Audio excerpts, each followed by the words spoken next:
White house সংশ্লিষ্ট সাংবাদিকদের এক উচ্চ পর্যায়ের ডিনার অনুষ্ঠানে গুলির ঘটনায় যুক্তরাষ্ট্র জুড়ে তীব্র চাঞ্চল্যের সৃষ্টি হয়েছে।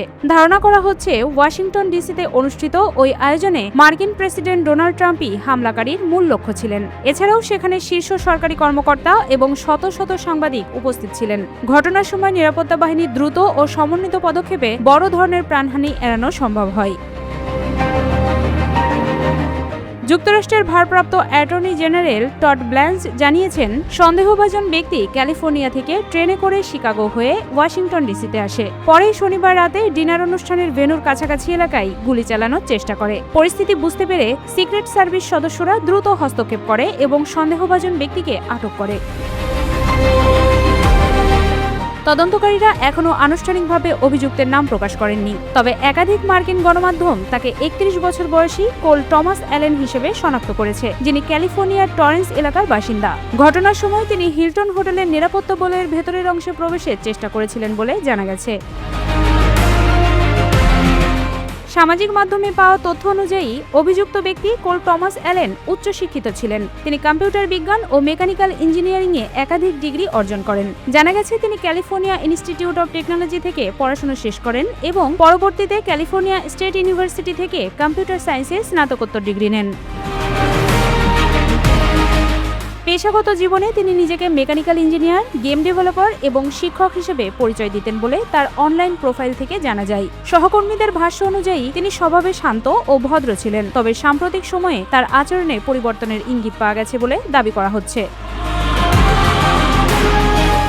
মার্কিন গণমাধ্যমের তথ্য অনুযায়ী হামলার আগে তিনি পরিবারের কাছে প্রায় 1000 শব্দের একটি নোট পাঠান। সেখানে তিনি ট্রাম্পের নাম সরাসরি উল্লেখ না করে তাকে দেশদ্রোহী বলে অভিহিত করেন। পাশাপাশি তার লেখায় খ্রিস্টান ধর্মের বিরুদ্ধেও তীব্র ক্ষোভ প্রকাশ পায়। তদন্তকারীরা বলছেন, ওই লেখায় প্রশাসনের শীর্ষ থেকে নিম্ন পর্যায়ের কর্মকর্তাদেরও লক্ষ্য করার ইঙ্গিত ছিল। নথিতে শিশু নির্যাতনকারী, ধর্ষক ও বিশ্বাসঘাতক শব্দগুলোও ছিল বলে জানা যায়। ট্রাম্প পরে ফক্স নিউজকে দেয়া এক সাক্ষাৎকারে বলেন, হামলার আগে সন্দেহভাজন ব্যক্তির বিষয়ে তার পরিবার স্থানীয় পুলিশের সঙ্গে যোগাযোগ করেছিল। তার দাবি, অভিযুক্ত ব্যক্তি মানসিকভাবে অসুস্থ ছিলেন এবং ধর্মবিদ্বেষী মনোভাব পোষণ করতেন।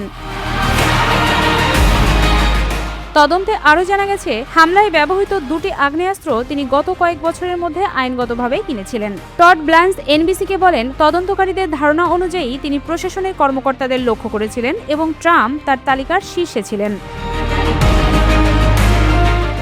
ঘটনার সময় সিক্রেট সার্ভিস দ্রুত প্রতিক্রিয়া জানিয়ে গুলি বিনিময়ের মাধ্যমে পরিস্থিতি নিয়ন্ত্রণে আনে।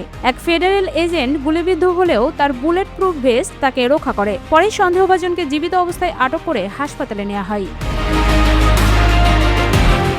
ঘটনার পর পুরো হোয়াইট হাউস এলাকা ও আশপাশের নিরাপত্তা ব্যবস্থা আরও কঠোর করা হয়। অতিরিক্ত আইন শৃঙ্খলা বাহিনী মোতায়েনের পাশাপাশি আকাশপথে হেলিকপ্টার টহলও জোরদার করা হয়। একই সঙ্গে ভবিষ্যতে এমন ঘটনার ঝুঁকি কমাতে নিরাপত্তা ব্যবস্থার সার্বিক পুনর্মূল্যায়ন শুরু করেছে কর্তৃপক্ষ। এদিকে এই ঘটনার পর নিরাপত্তা অবকাঠামো আরও শক্তিশালী করার প্রয়োজনীয়তার কথা আবারও তুলে ধরেন ট্রাম্প। তিনি হোয়াইট হাউসের পাশে একটি নতুন, আধুনিক ও উচ্চ নিরাপত্তা সম্পন্ন বলরুম নির্মাণের পরিকল্পনার কথাও জানান। তার দাবি, এ ধরনের অবকাঠামো ভবিষ্যতে সম্ভাব্য হামলার ঝুঁকি কমাতে সহায়ক হবে। বিশ্লেষকদের মতে, যুক্তরাষ্ট্রে সাম্প্রতিক সময়ে রাজনৈতিক সহিংসতার ধারাবাহিক প্রবণতা উদ্বেগ বাড়াচ্ছে। এই ঘটনাটিও সেই ধারারই আরেকটি গুরুতর উদাহরণ হিসেবে দেখা হচ্ছে। তদন্ত চলমান থাকায় হামলার প্রকৃত উদ্দেশ্য, পরিকল্পনা কিংবা এর পেছনে কোনো সংগঠিত নেটওয়ার্ক ছিল কি না তা এখনও স্পষ্ট হয়নি। ফলে বিষয়টি নিয়ে প্রশাসন ও জনমত এখনও অপেক্ষায় রয়েছে।